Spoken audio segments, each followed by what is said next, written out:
धूम franchise criminals को heroic अंदाज देने का काम करती आई है। पहले पार्ट में बाइक गैंगर्स के बारे में दिखाया गया, वही धूम 2 लूट पे और धूम 3 बैंक रॉबरी पे बेस्ड थी। ऐसे में सोचने वाली बात यह है कि आखिर धूम 4 में क्या होगा और किस तरह के क्राइम को इस बार अंजाम दिया जाएगा। देखा जाए तो शायद इस बार ज्वेलरी हाइस्ट को शामिल किया जा सकता है, पर धूम 4 की कहानी कैसी होगी, चलिए जानते हैं। कहानी है 2007 की, जब हैरी विंस्टन नाम के फेमस ज्वेलरी शॉप में अचानक कुछ चोरों ने लूट को अंजाम दे दिया। $37 मिलियन की यह हाइस क्रिमिनल्स को बहुत मुनाफा दे गई।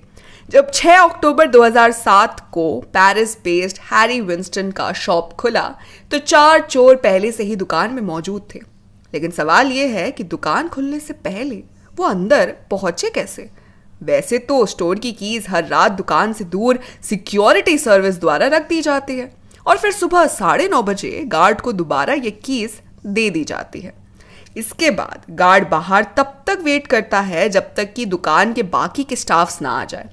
असल में गार्ड को ना ही दुकान में अकेले घुसने की परमिशन है और ना ही चाबी लेके घर जाने की। हैरी विंस्टन की बात करें तो ये एक फेमस ब्रांड है जो दुनिया भर के रेयर ज्वेल्स को बेचता है।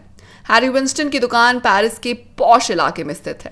विंस्टन के अलावा उस इलाके में और भी दूसरे बड़े ब्रांड्स हैं, जैसे कि बालाशिनो, गुशी, डियोर, ये सभी स्टोर्स वहां मौजूद थे। और ऐसा भी नहीं था कि दुकान किसी सुनसान रास्ते पे थी। इन सब के बावजूद आखिर उस दिन चोरी कैसे हुई, चलिए आपको बताते हैं। हैरी विंस्टन की एक एमरल्ड नेकलेस उस दिन $3 मिलियन के करीब थी, जिसे चोरों ने बाकी कीमती पत्थरों के साथ लूट लिया। ये सब 6 अक्टूबर 2007 के सुबह 9:50 के लगभग शुरू हुआ, जब import export director Ann Marie Capdeville आई और सिक्योरिटी गार्ड्स को साइड एंट्रेंस का दरवाजा खोलने का ऑर्डर दिया। एंट्रेंस पे लगाई सेफ्टी मशीन से सभी गुजरे और जनरल अलार्म बंद कर दिया। हैरी विंस्टन की दुकान हमेशा की तरह व्हाइट ऑर्किड्स की अच्छी खुशबू से महक रही थी। गार्ड ने अपने कीज को वर्क स्टेशन पे रख दिया और फिर बाथरूम की तरफ चला गया। किसी ने नहीं सोचा था कि दिन के उजाले में सिक्योरिटी अलार्म्स के होते हुए और जब पुलिस स्टेशन दुकान के एकदम करीब हो तब भी चोरी को अंजाम दिया जा सकता है। एन 3rd फ्लोर पे बेस्ड अपने ऑफिस की तरफ सीढ़ियों के रास्ते जा रही थी। एन को इस बात का अंदाजा भी नहीं था कि चारों चोर अपने सांसों को रोक के एक बंद दरवाजे के पीछे छुपे हुए होंगे। एन अपने ऑफिस रूम के अंदर घुसी और वो जैसे ही अपनी जगह पे बैठी, चोरों ने चारों ओर से एन को घेर लिया और उसका गला पकड़ लिया। चोरों के पास लाठी, डंडे और हैंडगन्स थी। दुकान में काफी दिनों से रेनोवेशन का काम चल रहा था, जिस बात को चोर कुछ दिनों से मार्क कर रहे थे। यही कारण था कि चोर पेंटर्स के कपड़े पहने आए थे, ताकि लोगों को ऐसा लगे कि वो काम करने वालों में से ही एक है। चोरों ने एन के गले को जोर से पकड़ नीचे किया और जबरदस्ती उसे ये जानने की कोशिश की कि आखिर स्टोर में कितने कोवर्कर्स उस वक्त मौजूद थे। एन ने कहा कि सिर्फ एक। 2 चोर नीचे गए और बाथरूम में मौजूद गार्ड के सिर पे जोर से अटैक कर दिया, इतना कि गार्ड डर जाए लेकिन बेहोश ना हो। चोरों को गार्ड की जरूरत थी। बाकी के बचे 2 चोर पहले से ही डरी हुई एन को बाथरूम में ले गए और उसे मुंह के बल नीचे गिराकर उसके दोनों हाथों को बांध दिया। चोर जानते थे कि अब बाकी के स्टाफ्स के भी आने का वक्त हो गया है, इसीलिए उन्होंने गार्ड को उसकी तय जगह पे जाने दिया, जिसकी निगरानी में बाकी के स्टाफ को बिना अलर्ट किए अंदर आने दिया जा सकता है। गार्ड को जैसा कहा गया वो नॉर्मल प्रिटेंड कर रहा था। स्टोर के मैनेजर मैथ्यू आने वाला था, जिनकी गाड़ी में स्टोर में काम करने वाले 2 और स्टाफ्स भी मौजूद थे। गाड़ी को पार्क कर देने के बाद तीनों सिक्योरिटी मशीन से गुजरे। जैसे ही वो लोग अंदर घुसे, लड़कियों को उनके बालों के सहारे कब्जे में ले लिया गया और उन्हें घसीटते हुए बिल्कुल एन की ही तरह हाथ बांध कर जमीन के मुंह गिरा दिया गया। मैनेजर की गर्दन पे गन पॉइंट कर दी गई। लुटेरे उसे मुख्य सीढ़ी से ऊपर ले गए। लुटेरों ने मैनेजर को लॉकर खोलने के लिए कहा, लेकिन मैनेजर इतना डर गया था कि उसे लॉक का सही नंबर ही नहीं याद आ रहा था। चोर उसकी गर्दन पर रखी गन को और जोर से दबा रहा था। फिर घबराया हुआ मैनेजर चिल्लाया, बहनीस को बुलाओ। मैरी बहनीस नामक एक सेल्स एसोसिएट जो अभी कुछ ही देर पहले स्टोर में आई थी, उसके भी हाथों को उन लुटेरों ने बांध दिया था। हालांकि जब मैनेजर ने मैरी को बुलाने को कहा तो लुटेरों ने उसके हाथों को खोल दिया और उसे 3rd फ्लोर पर ले गए, जहां पे दूसरे लुटेरे मैनेजर के साथ मौजूद थे। मैरी ने जल्दी से लॉकर में कोड एंटर कर दिया। जैसे ही लॉकर खुला, लुटेरे ज्वेलरीज को उसके केस से बाहर निकालने लगे और उसकी चमक को देख वो एक पल के लिए उसी में खो गए।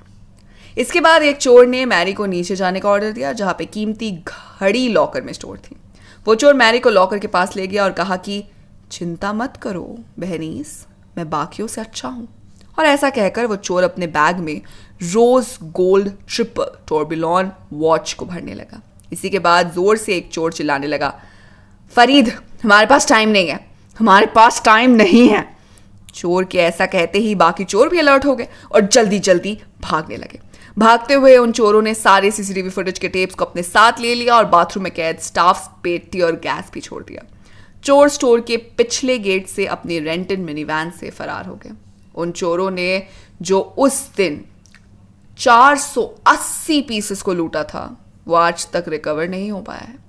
लूट के बाद अपने आंसुओं पे काबू पाते हुए पुलिस को एम्प्लॉयज ने बताया कि फरीद के अलावा उन्होंने एक और नाम सुना था और वो था वोल्डेमॉर्ट, जो कि फैंटेसी नॉवल हैरी पॉटर में एक विलन का नाम भी है।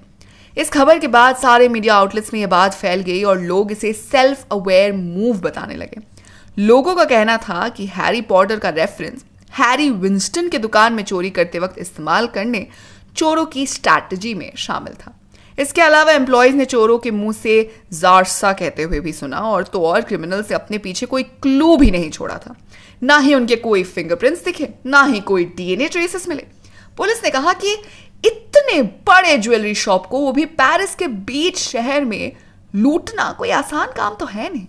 इसके पीछे एक अच्छी प्लानिंग और एक्सपीरियंस की जरूरत होती है। साफ शब्दों में कहा जाए तो इसमें किसी ऑर्गेनाइजेशन का हाथ लग रहा है। थोड़े रिसर्च के बाद पता चला कि हो सकता है कि इस मामले में पिंक पैंथर्स नामक गैंग का हाथ होगा। अब ये पिंक पैंथर कौन है और इनके ग्रुप को कौन चलाता है, जैसी सारी बातें हम अपने अगले वीडियो में जानेंगे। इसके अलावा हम ये भी जानेंगे कि आखिर पिंक पैंथर ने हैरी विंस्टन को ही अपनी लूट के लिए क्यों चुना था, जबकि ये दुकान पेरिस के बीचों बीच था। तो इन सवालों के जवाब जानने के लिए आप हमारे साथ बने रहिएगा।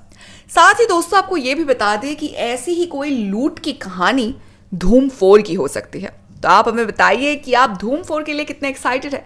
साथ ही अगर आपको वीडियो पसंद आई हो तो इसे लाइक कीजिए, दोस्तों के साथ शेयर कीजिए और फिल्मी दुनिया से जुड़े रहने के लिए सब्सक्राइब कीजिए हमारे चैनल बॉलीक्राफ्ट स्टूडियोज को।